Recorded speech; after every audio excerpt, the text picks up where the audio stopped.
బీసీలకు 42% రిజర్వేషన్ల కోసం ఆహుతైన బీసీ బిడ్డ సాయి ఈశ్వరచారి ఆత్మ బలిదానానికి నివాళిగా బీసీ జేఏసీ ఆధ్వర్యంలో ఈ రోజు ఎల్బీ నగర్ లో మహాత్మా గాంధీ జ్యోతిరావు పూలే విగ్రహం వద్ద నుండి చింతలకుంట చాకలి ఐలమ్మ విగ్రహం వరకు క్యాండిల్ ర్యాలీ నిర్వహించి ఘనంగా నివాళులు అర్పించడం జరిగింది।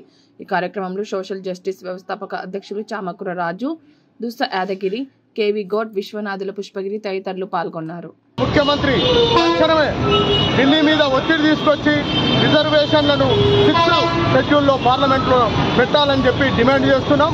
అదేవిధంగా బలిదానాలను ఎవరు కూడా పాల్పడవద్దు, ఇదే చివరి బలిదానం కావాలి, పోరాడి 42% రిజర్వేషన్లను సాధించుకుందాం। జై బీసీ, జై జై బీసీ। ఉద్యమ నేతలందరూ ఒక వేదిక మీదకి వచ్చి మహాత్మా జ్యోతిరావు పూలే విగ్రహం నుంచి అంబేద్కర్ విగ్రహం దగ్గర కొద్దిసేపు నివాళులు అర్పించి అక్కడ నుంచి ఎల్బీ విగ్రహంకి రావడం జరిగింది। మేము ఈ సందర్భంగా రాష్ట్ర ప్రభుత్వాన్ని చాలా స్పష్టంగా డిమాండ్ చేస్తున్నాం। 42% రిజర్వేషన్లు, బీసీ రిజర్వేషన్ల అంశాన్ని కేంద్ర ప్రభుత్వంపై ఒత్తిడి తెచ్చి 9వ షెడ్యూల్లో పెట్టే విధంగా వాళ్ళు ఒత్తిడి తెచ్చే పోరాటాలు చేయాలని సందర్భంగా రాష్ట్ర ప్రభుత్వాన్ని డిమాండ్ చేస్తున్నాం।